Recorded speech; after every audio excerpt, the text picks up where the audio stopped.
So that is an argument that is being put forward by some of the right Republicans, the Tea Party, also saying, look, it's not going to be as bad. The other argument, and would it be fair to say that the majority of economists suggest this might have happened, that if America would have defaulted and if we would have seen the reality of that with soldiers serving in Iraq not being paid, public sector workers not being paid, therefore perhaps refusing to work, therefore America perhaps paralysed by strikes, perhaps a war footing being utterly paralysed with soldiers saying, well, we're not being paid, so how can we do this? It would have made the global markets. I mean, you're saying that they would have rallied, but the majority view from economists would be that they would have shuddered in terror at this.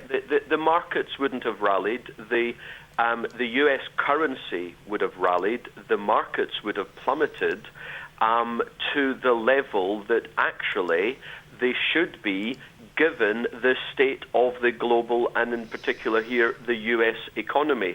The markets have been kept up because of government policies, but not because there is fundamental strength in the economy.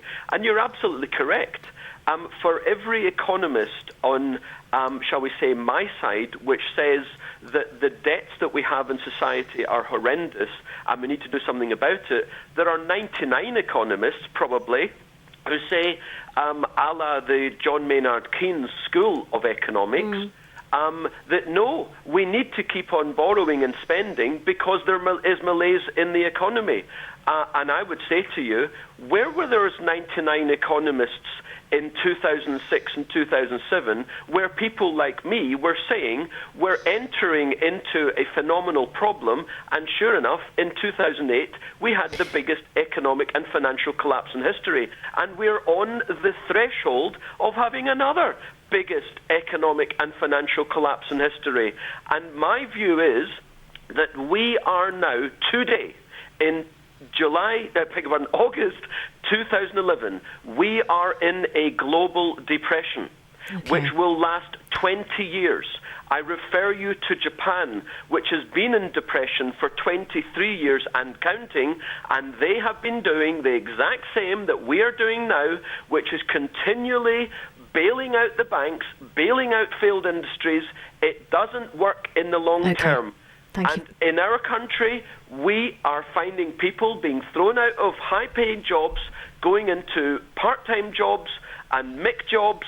We're seeing high levels of debt, which, of course, can no longer increase because the banks haven't got the money to lend. We're seeing house prices falling. We're seeing the economy in the doldrums.